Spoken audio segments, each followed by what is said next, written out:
Bismillahirrahmanirrahim. Assalamualaikum warahmatullahi wabarakatuh. Kaifa halukum anak-anak? Semoga dalam keadaan sehat walafiat dan dalam rahmat Allah Subhanahu wa taala bersama keluarga di rumah. Amin ya rabbal alamin. Pada hari ini kita akan melanjutkan pembelajaran. Namun sebelumnya kita mulakan dengan lafaz basmalah. Bismillahirrahmanirrahim. Allahumma inni as'aluka ilman nafi'an wa rizqan thayyiban wa amalan mutaqabbala. Amin ya rabbal alamin. Baiklah anak-anak, sebelum kita melanjutkan pembelajaran, kita akan persepsi sebentar dengan mereview pembelajaran yang telah lalu, yaitu mereview kuis hasil latihan tentang bunyi ya.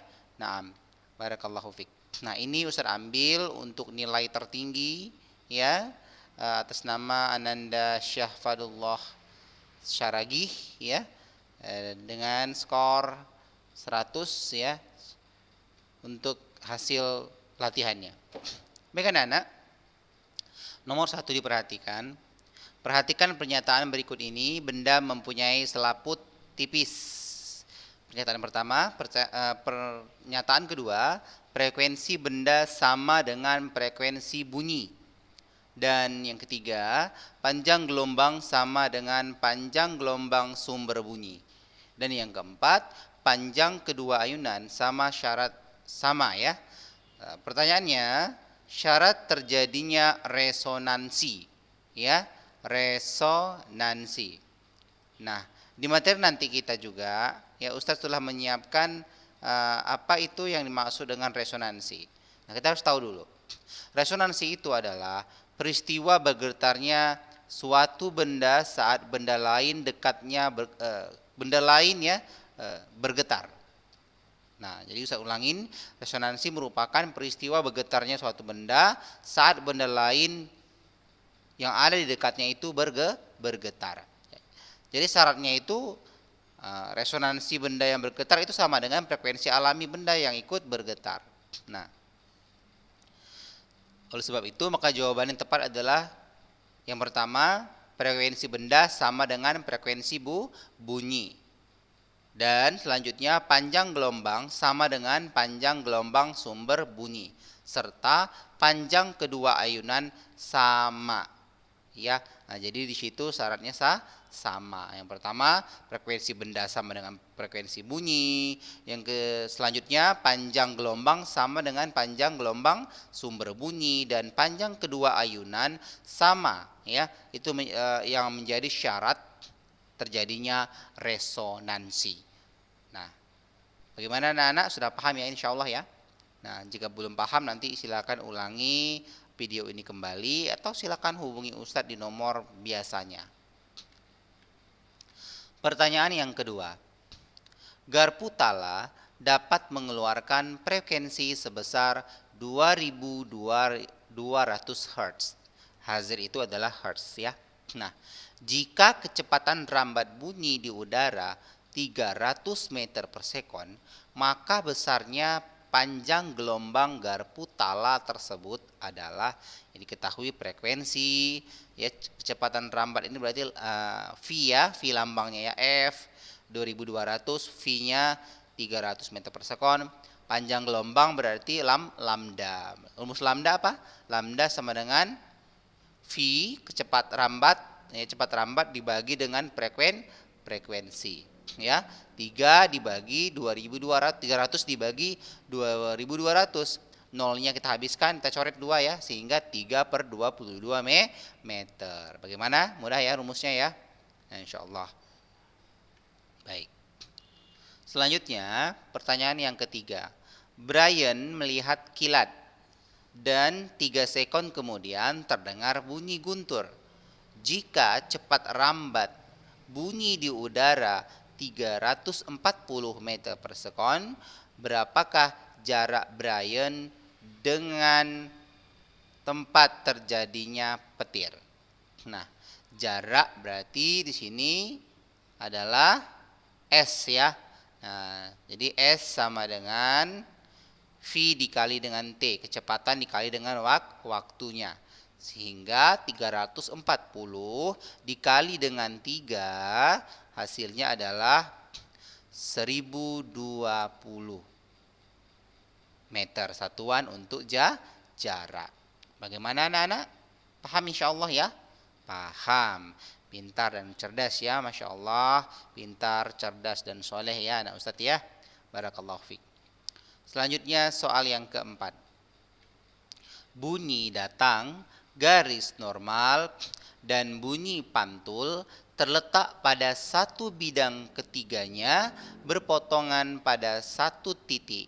Nah, pernyataan tersebut merupakan hukum ya, hukum pemantulan bunyi. Jadi anak-anak sekalian, bunyi memiliki hukum pemantulan yang bunyinya adalah apabila bunyi datang, garis normal dan bunyi pantul terletak pada satu bidang, ketiganya berpotongan pada satu titik. Nah, ini kira-kira mirip seperti hukum apa ini? Iya, benar sekali. Mirip hukum pemantulan cahaya ya, mirip sekali ya. Baik.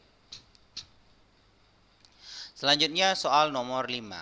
Beberapa pernyataan berkaitan dengan bunyi. Yang pertama adalah gelombang bunyi dapat terjadi karena ada benda yang bergetar. Gelombang bunyi yang kedua merambat paling cepat pada zat gas dan paling lambat pada zat padat.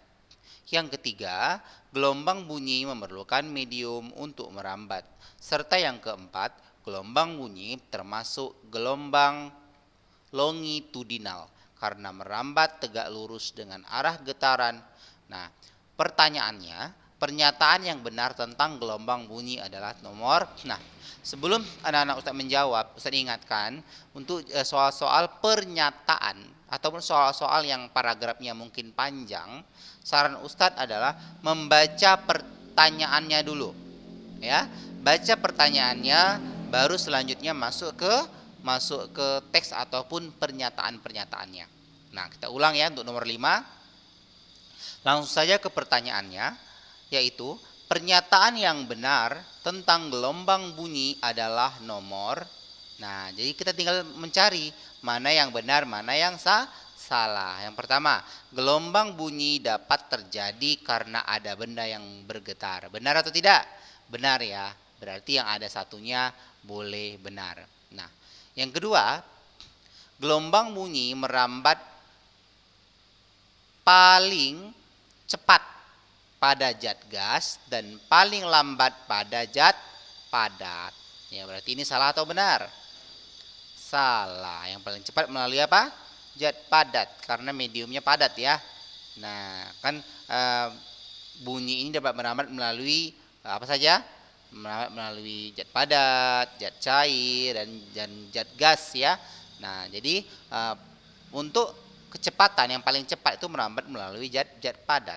Nah, sementara untuk yang lainnya ya, misalnya ada soal ya, misal ini bunyi tidak dapat merambat di mana? Di ruang hampa udara ya.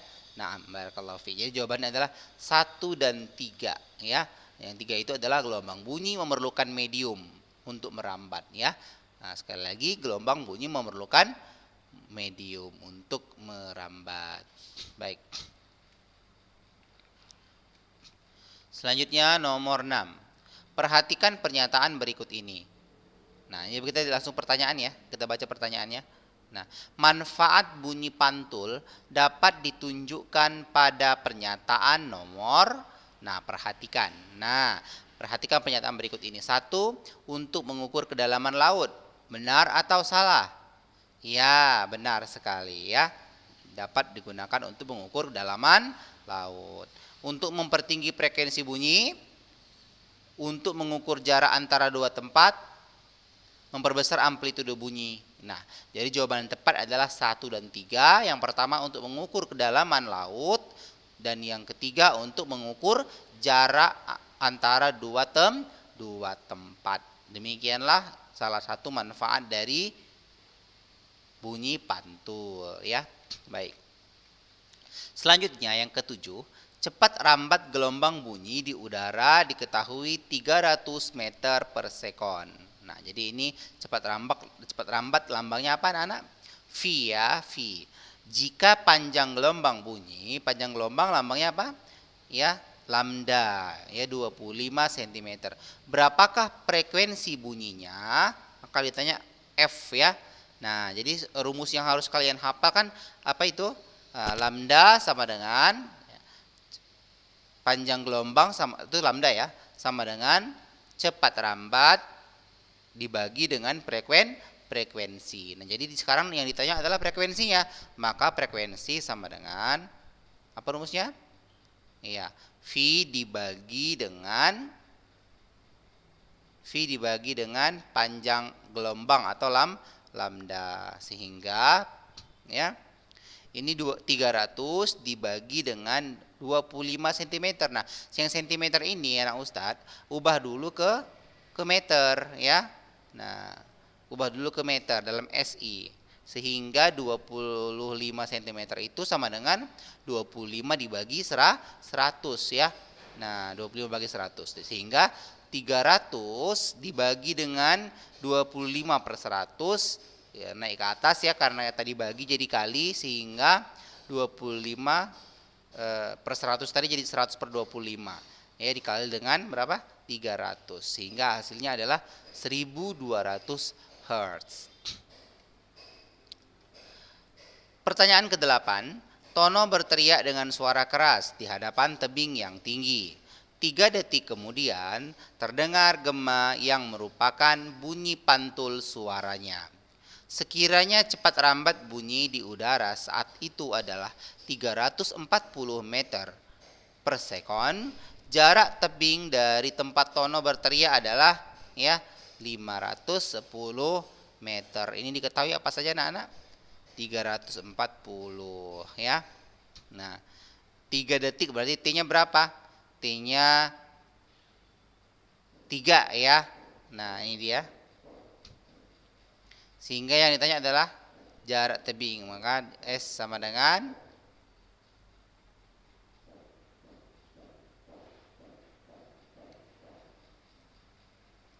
gimana anak-anak? Baik. Nanti untuk yang nomor 8 ya, kita akan bahas nanti setelah ini ya, karena di sini agak sulit untuk coret-coretnya ya. Baik. Selanjutnya untuk 9, nanti nomor 8 nanti saya jelaskan ya. Nomor 9, frekuensi bunyi yang tidak terdengar oleh manusia adalah, nah, frekuensi bunyi yang tidak terdengar oleh manusia, infrasonik dan ultrasonik. Kenapa? Karena kemarin minggu lalu kita sudah membahas bahwasanya taraf pendengaran untuk manusia itu termasuk dalam audio sonik antara antara 20 sampai 20.000 Hz ya. Nah, baik. Jadi jawabannya yang tidak dapat didengar adalah infrasonik dan ultrasonik. Nah, selanjutnya ke-10, bunyi yang frekuensinya kurang dari 20 Hz ya. Yang kurang dari 20 Hz berarti apa? Infrasonik. Benda yang dapat mengeluarkan bunyi disebut dengan sumber bunyi. Bunyi merambat paling lambat melalui,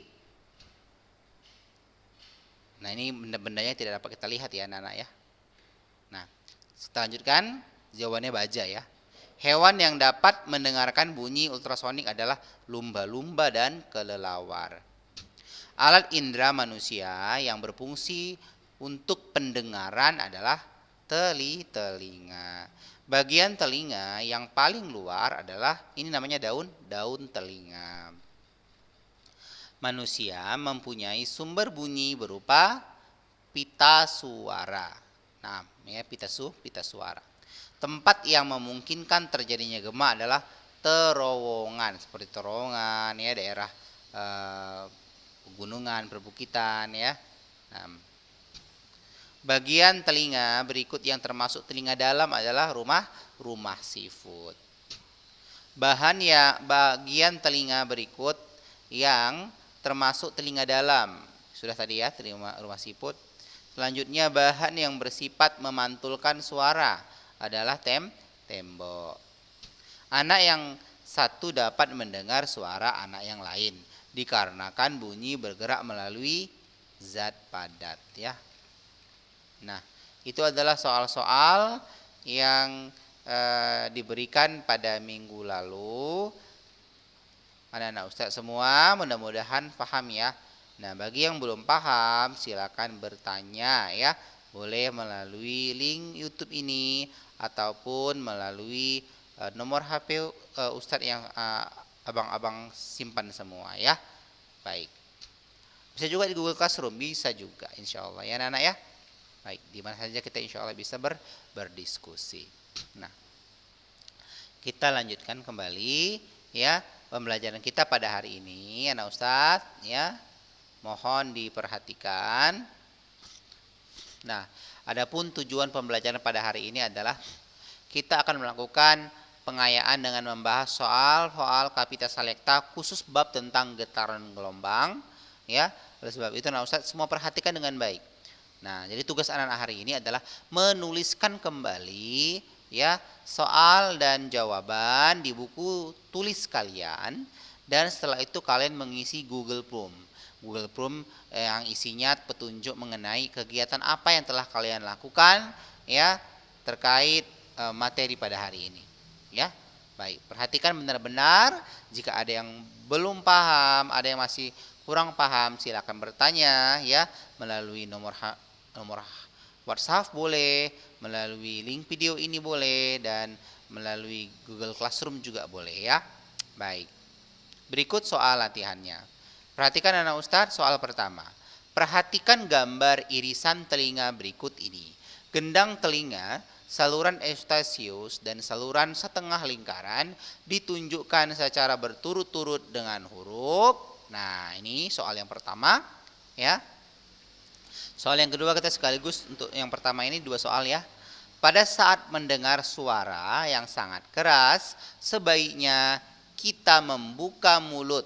Nah, tujuan dari tindakan tersebut adalah, baik kita akan sama-sama bahas yang pertama dahulu. Nah, pertanyaan tadi adalah gendang telinga, eustasius, dan setengah lingkaran. Ini dia.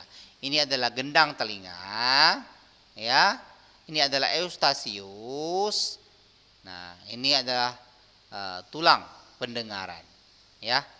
Nah, pertanyaan tadi adalah saluran setengah lingkaran ya.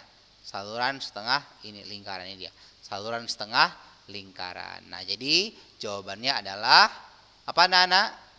R duluan ya, berarti C jawabannya ya. R S T. Bagaimana kalian? Sepaham insya Allah ya? Paham insya Allah. Baik. Pertanyaan yang kedua tadi adalah pada saat mendengar suara yang sangat keras, sebaiknya kita membuka mulut. Tujuan dari tindakan tersebut adalah apa kira-kira anak-anak? Ya, benar sekali. B. Tekanan udara telinga tengah sama dengan telinga luar ya. Itu dia supaya tekanannya sama. Baik, demikian ya. Nah, selanjutnya nomor ketiga. Berikut ini adalah struktur. Nah, pertanyaannya, setelah gelombang bunyi sampai di telinga, agar bunyi dapat didengar getaran berturut-turut melalui struktur bernomor, ya itu sudah berturut-turut ya. Jawabannya adalah A. Satu yang pertama melalui daun telinga. Jadi di daun telinga suara ditangkap ya seperti antena, kira-kira seperti itu. Nah, baru selanjutnya saluran telinga, ke gendang telinga, baru ke tulang martil ya, selanjutnya ke tulang landasan, tulang sanggurdi, koklea, dan saraf pendengaran. Jadi jawabannya adalah A. Ya, itu dia berturut-turut. Baik, selanjutnya ke nomor 4 ya. Nah, pertanyaannya. Sebuah bandul digetarkan selama 1 menit. Bandul itu adalah seperti bola yang digantung, bola kecil yang digantung seperti gambar getaran kita minggu lalu ya. Nah, jadi di sini kita buat diketahui T kecil 1 menit ya, karena waktu T kecil sehingga menghasilkan 40 getaran. Nah, lambang dari jumlah getaran adalah N. N ya. Nah, 40 getaran. Periode bandul tersebut. Periode lambangnya adalah T besar. Di mana rumus T besar mencarinya adalah T kecil per N. Ya, kita masukkan angkanya anak-anak. 1 menit ini kita ubah ke dalam detik. Detik sama dengan sekon. Maka kita ubah dulu. 1 menit 60 sekon. Dibagi dengan N. Ya, tadi rumusnya dihafal ya anak-anak ya. Dibagi dengan N. Sehingga 60 dibagi dengan 40. Hasilnya adalah nolnya kita coret. Hasilnya 1,5. Bagaimana anak-anak paham ya? Insya Allah. Selanjutnya. Perbedaan yang mendasar antara gelombang transversal dan gelombang longitudinal. Nah, perbedaannya kemarin minggu lalu kita sudah bahas. Berdasarkan apa dia anak-anak? Pintar sekali Masya Allah. Berdasarkan arah rambatnya. Kalau transversal dia tegak lurus. Longitudinal bagaimana? Nah, sudah kita pelajari semua ya Insya Allah ya. Nah, nanti dibaca lagi buku minggu lalu. Yang keenam, sebuah gelombang merambat dengan kecepatan V ya. V-nya 340. Ini sepertinya kurang besar ya. 340. Sebentar. Ustaz kecilkan dulu ya. Mudah-mudahan bisa.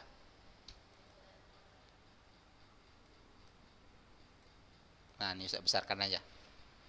V-nya 340 meter per sekon.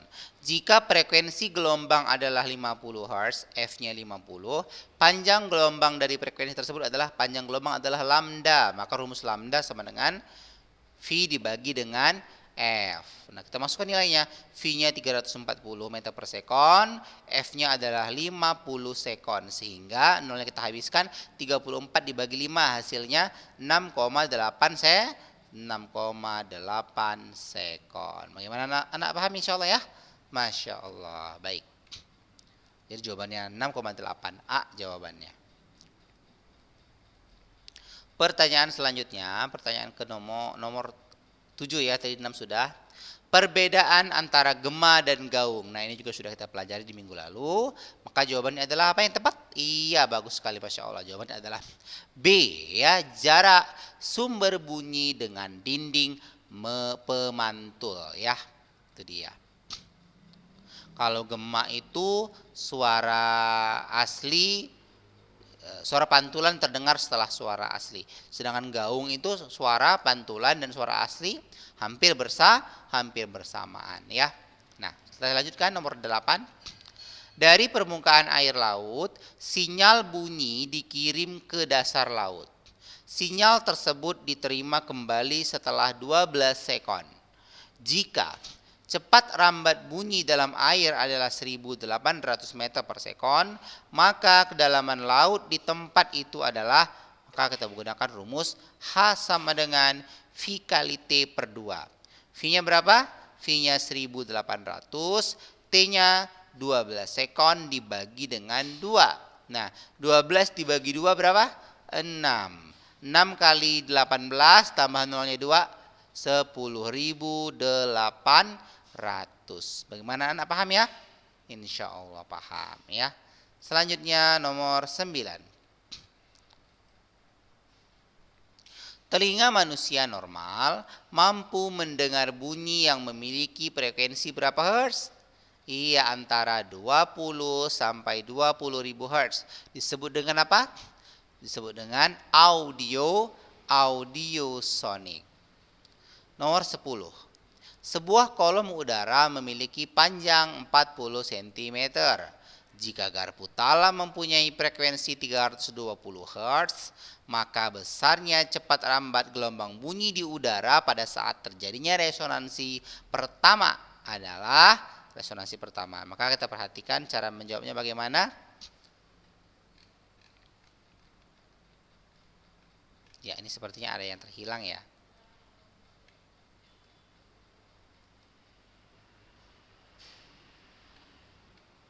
Baik. Kalau nomor 9 tadi jawabannya apa? Telinga manusia normal mampu mendengar bunyi Tadi 20 sampai 20.000 Hz ya. Yang nomor 10 ini ya, rumusnya adalah lambda sama dengan V dibagi F ya, untuk mencari apa tadi? Mencari cepat rambat ya, sehingga kita menggunakan persamaan. Perhatikan, nah ini dia untuk resonansi.